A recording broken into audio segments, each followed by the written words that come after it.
عزیز والدین اور پیارے بچوں، میں ایمان رکھتی ہوں کہ آپ سب جو ورلڈ سلویشن چرچ منسٹری کے اس چینل سے پیغامات کو سن کر برکت پا رہے ہیں اور مسیح کی پہچان کو پا کر آگے مزید یہ خواہش رکھتے ہیں کہ ان پیغامات اور کلام کی سچائیوں کو سیکھیں، سمجھیں، نہ صرف سیکھیں سمجھیں بلکہ دوسروں کے ساتھ بھی شیئر کریں۔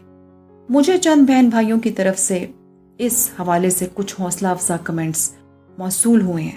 میرا دل خوشی اور شادمانی سے بھر گیا کہ دور حاضر میں بھی مسیح پہچان کو پانے والے لوگ موجود ہیں کہ کلام خدا کی سچائیوں کو گہرے اور درست انداز میں سیکھ سکیں۔ میں یہاں خداوند کی بے حد شکر گزار ہوں جو ہر دور میں اپنے لوگوں کی روحانی ضرورت کو پورا کرنے کا انتظام کرتا ہے، اور یہ چینل اس انتظام کی ایک کڑی ہے۔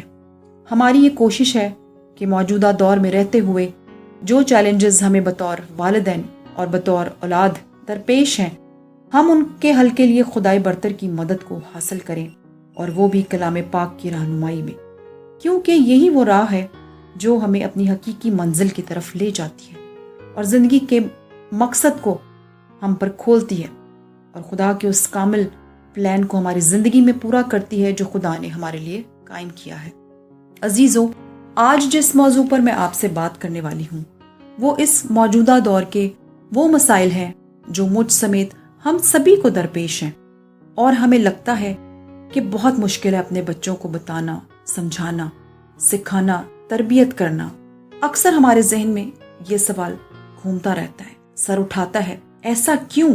اور ہم اس بات کے لیے سوچتے ہیں کہ کیونکہ ہم نے خود اپنی اولاد کو تربیت دینے کے لیے کچھ سیکھا نہیں، کوشش نہیں کی، خود کو یہ چیلنج نہیں دیا کہ میں اپنے بچوں کو ضرور ہی تربیت دوں گی، اس کے لیے کوشش کروں گی، خدا سے مدد مانگوں گی اور اس ذمہ داری کو پورا کرنے کے لیے ہر ممکن کوشش کروں گی، اور یہ کوشش میں یا ہم خدا میں رہ کر کریں گے، اس سے مدد مانگیں گے، کلام کی مدد سے کوشش کریں گے تاکہ خدا اپنا جلال ظاہر کرے اور اپنی غیر معمولی قدرت کو جاری کر کے ہمارے بچوں کو اور والدین کو بھی بحال کرے اور ہمارے مسائل کو حل کرے۔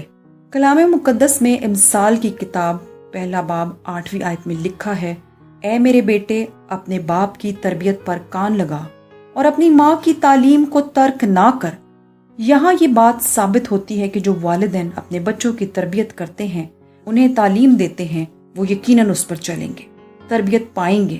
پھر ایک اور بات کہ تربیت کے لیے ضروری نہیں کہ ہم ہمیشہ سختی کریں، برا رویہ اختیار کریں، بلکہ بہت صبر اور حکمت کے ساتھ تربیت کریں، نصیحت کریں اور برداشت کریں، دعا کریں۔ دعا ہی واحد ذریعہ ہے جس کی مدد سے خدا خود اپنی مدد کو شامل کرتا ہے۔ ہماری دعائیں ضرور رنگ لاتی ہیں، ہماری دعائیں ان کا پیچھا کرتی ہیں۔ میں ضرور ہی یہاں آپ کو دعا کے حوالے سے چند بائبل کے کرداروں کا بتانا چاہوں گی، جن میں سے سب سے پہلے سارہ ہے۔ سارہ ایک اچھی تربیت کرنے والی ماں اور خداوند کے منصوبہ کو سمجھنے والی عورت تھی۔ وہ اپنے بیٹے کو زندہ خدا کی تعلیم دینا چاہتی تھی۔ اس کے ساتھ ساتھ اسحاق نے اپنی بیوی ربکا کے لیے دعا کی اور وہ حاملہ ہوئی۔ یہاں دیکھیں کہ کیا خدا کا ارادہ نہیں تھا پہلے سے کہ وہ ماں بنتی؟ بالکل تھا، مگر دعا نہیں کی گئی تھی، اور جب دعا کی گئی تو وہ سن لی گئی۔ یہاں میں ربکا کے لیے کی گئی دعا کا اثر بیان کر رہی ہوں جو اپنا رزلٹ لائی۔ پھر پولس رسول بار بار کہتا ہے دعا کرو، بلا ناغہ دعا کرو۔ خداوند یسوع مسیح نے کہا جاگو اور دعا کرو۔ یعقوب نے بھی اپنے بچوں کو دعا دی، اس بات سے آپ سب واقف ہیں۔ تو اسی طرح آپ بھی اپنے بچوں کو ہر روز برکت دیں، اچھے الفاظ ان کے لیے بولیں اور محبت سے تربیت کریں۔ پھر کلام کا ایک حوالہ پڑھوں گی، افسیوں 6 باب اس کی 4 آیت میں لکھا ہے، اے اولاد والو، تم اپنے فرزندوں کو غصہ نہ دلاؤ، بلکہ خداوند کی طرف سے تربیت اور نصیحت دے دے کر ان کی پرورش کرو۔ ایک اور بہت غور طلب بات جو کہنا چاہوں گی وہ یہ کہ جب ہم بچے تھے ہمارے والدین بھی ہمیں سمجھاتے، بتاتے اور تربیت کرتے تھے۔ کیا ہم نے کبھی اتنی جلدی یا آسانی سے ان کی باتیں سنی یا تربیت پذیر ہوئے؟ نہیں، بالکل نہیں۔ ہمارا حال بھی کچھ ایسا ہی تھا۔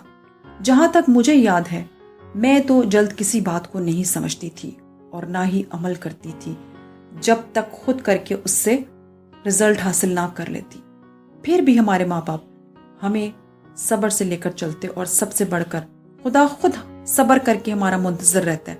وہ ہمیں دیکھتا ہے اور ہمارا انتظار کرتا ہے کہ ہم اپنی مرضی سے اس کی طرف آئیں اور سمجھ کے ساتھ اس کے پاس آئیں، کیونکہ وہ ملامت نہیں کرتا، نہ وہ دباؤ ڈالتا ہے، نہ وہ ہمیں برا بھلا کہتا ہے، بلکہ وہ چاہتا ہے کہ ہم اس کی اس محبت میں اس کے پاس آئیں جس کی وجہ سے وہ ہمارا منتظر رہتا ہے۔ ٹھیک اسی طرح ہمیں بھی صبر اور خدا کی مدد کے ساتھ آگے بڑھنا ہے اور اپنے بچوں کی تربیت کرنا ہے۔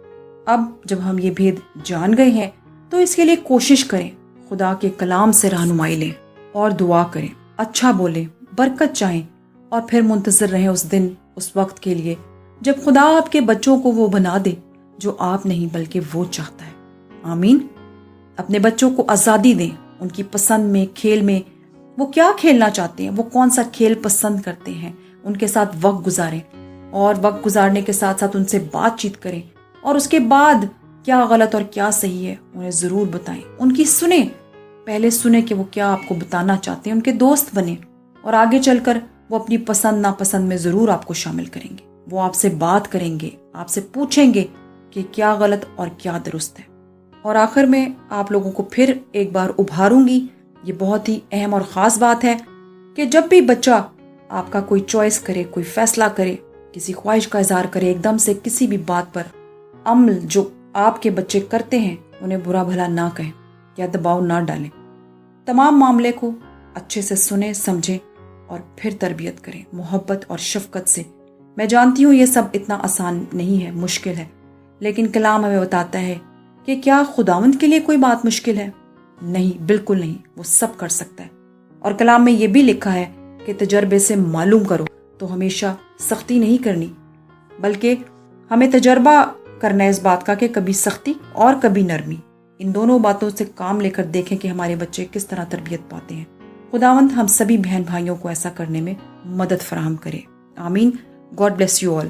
پھر کسی اہم سچائی، کسی ایسے موضوع پر، کسی ایسے مسائل پر جو موجودہ دور میں ہمیں، ہمارے بچوں کو، ہمارے معاشرے کو، ہماری کلیسیا کو، ہمارے عزیزوں کو درپیش ہیں، ضرور بات کریں گے۔